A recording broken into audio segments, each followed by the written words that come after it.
ইতিহাসের পাতায় এমন কিছু নাম আছে যাদের গল্প শুধু গল্প নয়, একটা পুরো যুগের পরিচয়। তাদের মধ্যে একজন জালালউদ্দিন মোহাম্মদ আকবর, একটি শিশু যে জন্ম নিয়েছিল পালিয়ে বেড়ানো এক পরাজিত সম্রাটের ঘরে, একটি কিশোর যে মাত্র ১৩ বছর বয়সে বসেছিল দিল্লির সিংহাসনে, আর একজন শাসক যে যুদ্ধ নয়, বুদ্ধি, কূটনীতি আর ন্যায়ের মাধ্যমে গড়ে তুলেছিল ভারতের ইতিহাসের সবচেয়ে শক্তিশালী সাম্রাজ্য, মুঘল সাম্রাজ্য। কিন্তু প্রশ্ন হলো, কিভাবে একটি অসহায় শিশু হয়ে উঠল আকবর দ্য গ্রেট?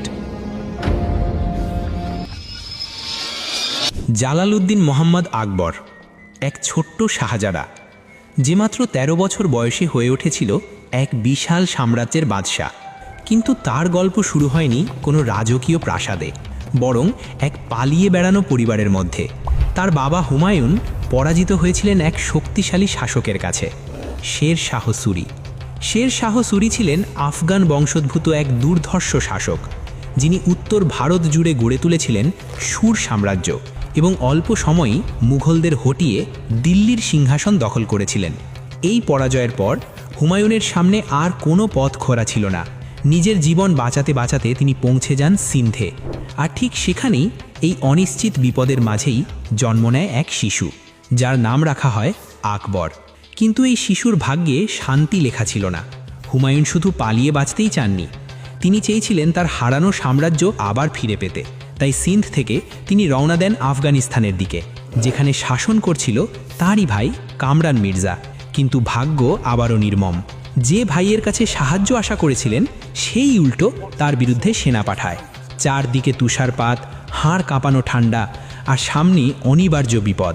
এই অবস্থায় হুমায়ুন বুঝে যান, এখানে থামা মানেই মৃত্যু।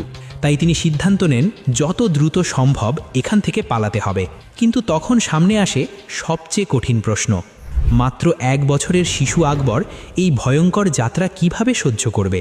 অবশেষে ইতিহাসের এক হৃদয় বিদারক সিদ্ধান্ত নেওয়া হয়। হুমায়ুন নিজের ছোট্ট সন্তান আকবরকে কান্দাহারে রেখে তার মাকে সঙ্গে নিয়ে বরফে ঢাকা পাহাড় পেরিয়ে রওনা দেন ইরানের পথে। হুমায়ুন যখন কান্দাহার থেকে পালিয়ে গেলেন, তখন ছোট্ট আকবর রয়ে গেল একা। তার বয়স তখন মাত্র ১ বছর। কিছুক্ষণ পরই হুমায়ুনের ভাই কামরান মির্জা তার সেনাবাহিনী নিয়ে সেই ক্যাম্পে পৌঁছে যায়।